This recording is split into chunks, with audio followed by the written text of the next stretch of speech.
উনি যেই জায়গার নবী, ওনার আদর্শ সেই পর্যন্ত বাস্তবায়ন হওয়ার অধিকার রাখে। এজন্য আমার আপনার নবী যেমন গোটা সৃষ্টি জগতের জন্য নবী, বলে আমার আপনার নবীর আদর্শ অনুরূপ ভাবে গোটা সৃষ্টি জগতের সকলের জন্য অনুসরণীয়।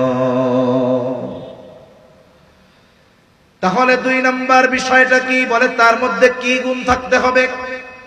1 নাম্বার, যিনি গোটা সৃষ্টি জগতের জন্য অনুসরণীয় হবেন, তিনি গোটা সৃষ্টি জগতের জন্য প্রেরিত হবেন। এই গুণ আমার আপনার নবীর মধ্যে আছে, ঠিক কিনা বলেন? 2 নাম্বার, বলে তার জীবনটা হবে বহুমুখী এক জীবন, একমুখী না। এমন জীবন নয় যেই জীবনে শুধু কষ্ট আর কষ্ট কিন্তু শান্তি নাই, এমন না। আবার এমন জীবন নয় যেই জীবনে শুধু আরাম আর আরাম, কষ্ট ক্লেশ কোনো কিছু নেই। বরং তার জীবনটা এমন বহুমুখী এক জীবন হবে, বলে মানব জীবনের সকল সমস্যার সমাধান তার জীবনীর মধ্যে খুঁজলেই পাওয়া যাবে।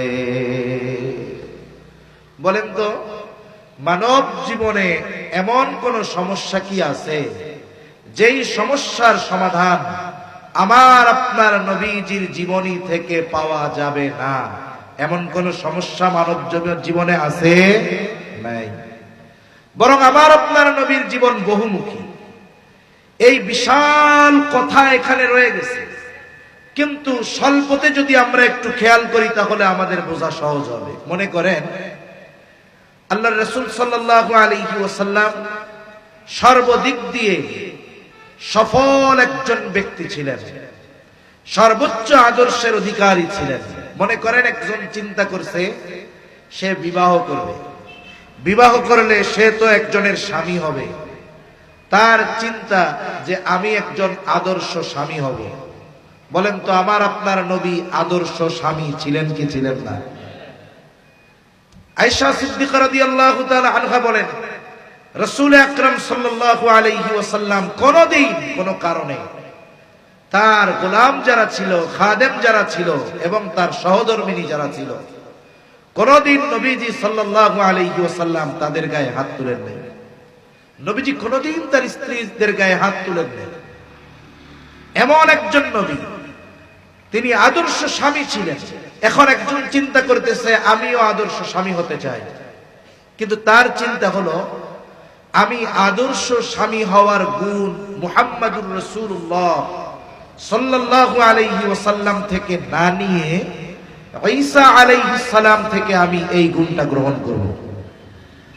এখন যদি কোনো ব্যক্তি এই চিন্তা করে আদর্শ স্বামী হওয়ার জন্য ঈসা আলাইহিস সালামের অনুসরণ করবে, আমি বলবো আপনি খুঁজেও পাবেন না এটা। কেন?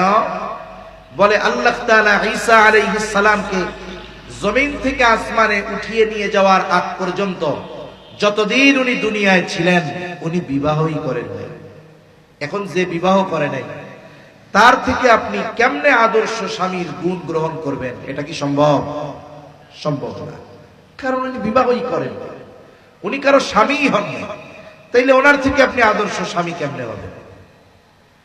এখন আরেকজন যদি চিন্তা করে যে আমি তো রাষ্ট্র পরিচালনার দায়িত্ব পেয়েছি, আমি রাষ্ট্রনায়ক, আমি একজন আদর্শ রাষ্ট্রনায়ক হব, এই ক্ষেত্রে কাকে অনুসরণ করা যায়? উনি চিন্তা করলেন কুরআনুল কারীমের মধ্যে সবচেয়ে বেশি মূসা আলাইহিস সালামের কথা এসেছে।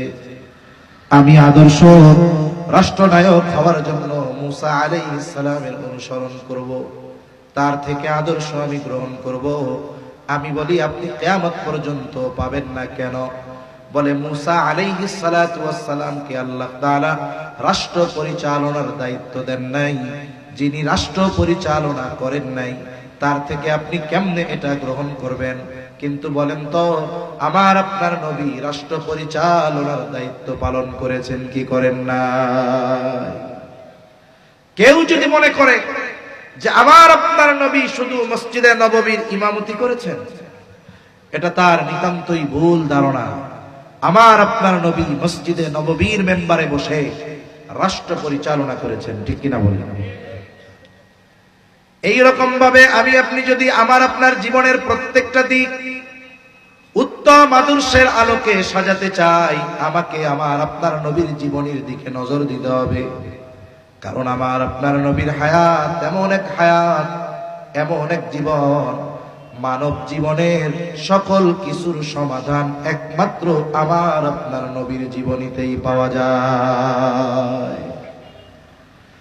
তাহলে এক নম্বর গুণ বলতেছিলাম যে তিনি গোটা সৃষ্টি জগতের সকলের জন্য প্রেরিত হবেন। দুই নম্বর বলে তার জীবন হবে বহুমুখী এক জীবন, যেই জীবনে সব কিছুর সমাধান পাওয়া যাবে। এজন্য রাসূল আকরাম সাল্লাল্লাহু আলাইহি ওয়াসাল্লামের সিরাত, রাসূল সাল্লাল্লাহু আলাইহি ওয়াসাল্লামের জীবনী, এটা বহুমুখী এক জীবনী। কেউ যদি চায় যে আমি একজন আদর্শ যুবক হব, বলেন তো নবীজির জীবন আদর্শ থেকে আদর্শ যুবক হওয়ার পদ্ধতি পাওয়া যাবে কি যাবে না? কেউ যদি চায় আমি আদর্শ একজন বিচারক হব, বলেন তো নবীজির জীবন থেকে আদর্শ বিচারকের গুণাবলী পাওয়া যাবে কি যাবে না? তাহলে মানব জীবনের এমন কোনো দিক নাই যেই দিকটা আপনি আমার আপনার নবীর জীবনে পাবেন না। এমন এক জামে মানে এক জীবন আল্লাহ তাআলা আমার আপনার নবীকে দান করেছেন। এটা আমার আপনার নবীর আগে আল্লাহ তাআলা কাউকে দান করেননি। তিন নাম্বার, তার দ্বারা আল্লাহ তাআলা এমন কিছুর পূর্ণতা প্রদান করবে যা তার আগে পূর্ণতা লাভ করে নাই। এখন আমার আপনার নবীর দ্বারা আল্লাহ তাআলা কোন কোন বিষয়ের পূর্ণতা প্রদান করেছেন যা আল্লাহ তাআলা আমার আপনার নবীর আগে পূর্ণতা দেন নাই? গুরুত্বপূর্ণ কয়েকটা বিষয়ের কথা বলি। আমার আপনার নবীর কাছে এসে আমার আপনার খলিফাতুল মুসলিমিন হযরত ওমর রাদিয়াল্লাহু তাআলা আনহুর কাছে এসে বলে, খলিফাতুল মুসলিমিন, আপনাদের কোরআনে আল্লাহ তাআলা এমন একটা আয়াত নাযিল করেছেন, বলে ওই আয়াতটা যদি তাওরাতে নাযিল হতো, যেই দিন নাযিল হতো ওই দিনটাকে আমরা ঈদের দিন বানায় নিতাম।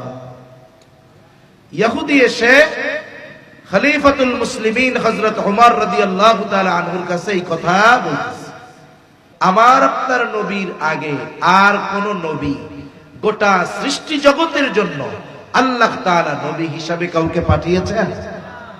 কিভাবে পরিচালিত করবে এর পরিপূর্ণ দিক নির্দেশনা ইসলামের মধ্যে আছে না নাই? এজন্য যারা বলে ইসলামে এইটা নাই সেইটা নাই, এই মানুষগুলো আসলে ইসলাম সম্পর্কে তাদের ধারণা না থাকার কারণে তারা এই কথা বলে। ঠিক কিনা বলে?